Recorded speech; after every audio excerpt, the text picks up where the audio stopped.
We join with the family in asking for the maximum, which of course is 25 to life. In this case, he deserves every minute of it, and any future parole board should never let him out. He did not learn his lesson from his convictions in 2000. He takes no responsibility for his actions whatsoever. I don't know if they read these sentencing minutes, sometimes I wonder, but we join in the family in asking for the maximum punishment. In this case, it is well deserved. Thank you. Mr. Dell. Your Honor, I reviewed the pre-sentence investigation. I don't have any objections to it, and I have nothing to add here.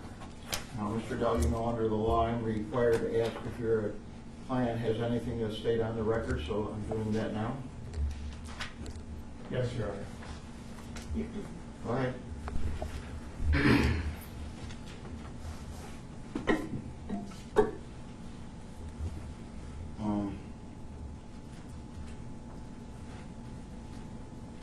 I agree that we all lost someone special. Regarding the characterization that stated, I want to address that, but we all lost somebody special. I lost a wife and a family, and the family that we spent time with and enjoying with the Hudson family.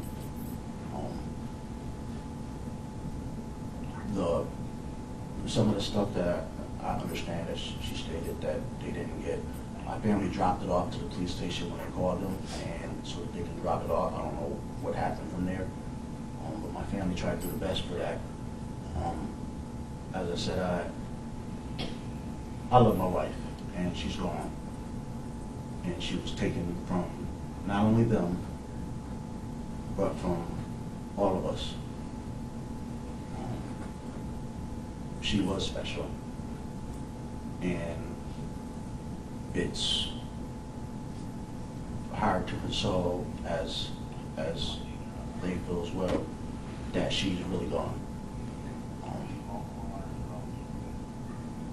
This has been a nightmare for everybody, including the court and the DA who likes to suppress evidence.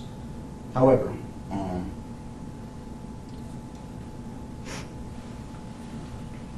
as I said, this has been a hard time for everybody.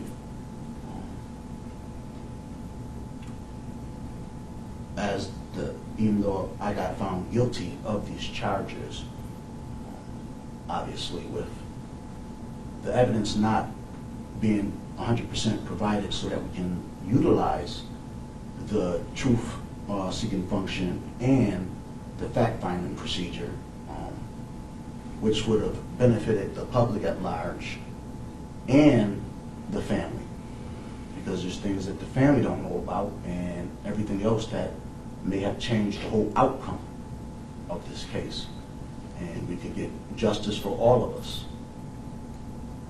Obviously in this case it hasn't taken place as of yet or today because we all lost someone. The pre-sentencing report, I have to address that as well. I did not see that pre-sentencing report. It was done a while ago. I haven't received it, not as of yet. So I don't know what's in it, and I have not been able to contest it, because I don't know what's in it. As far as the psychiatric report that was done, as I stated before, and I stand by my statement that that was not either not her or she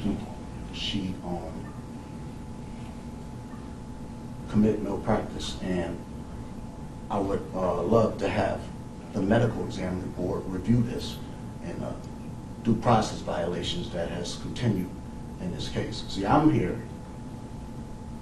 because I don't want to be here. I'm forced to be here to fight these charges. All right, thank you. You're here because the jury when I was talking. convicted you of brutally killing your wife. Interrupting me while I'm talking. I don't interrupt you, so why do you keep interrupting me? I know you can judge, but this Okay, supposed to be due hear me process. out. I've heard enough of this narcissistic.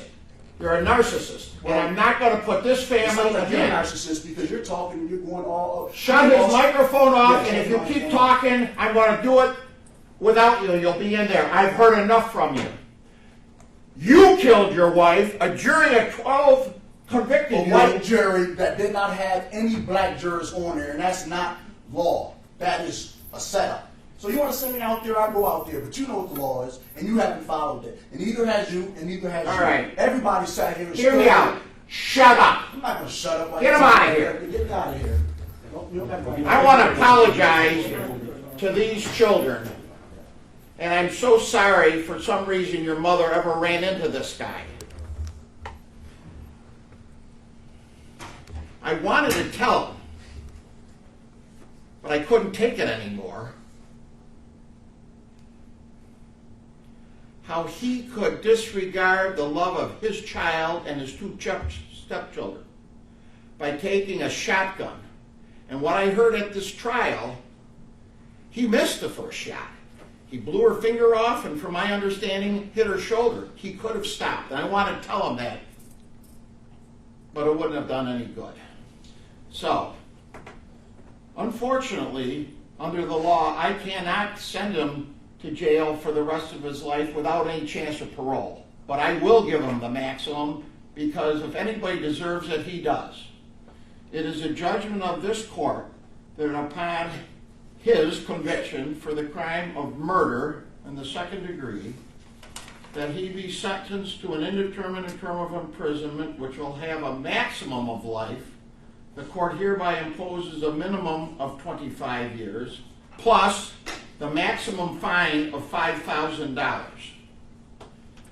With regard to the conviction of aggravated criminal contempt, he is to be sentenced to an indeterminate term of imprisonment having a minimum of 3.5 years, a maximum of 7, and by operation of law, it must run concurrently to the life sentence.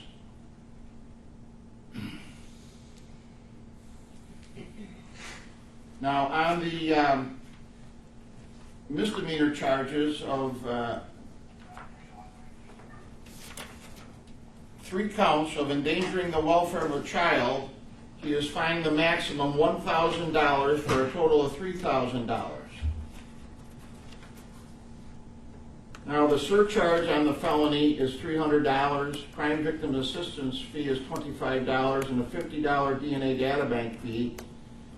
All fines and all surcharges are to be paid out of prison funds, and he's got a lifetime to pay these fines.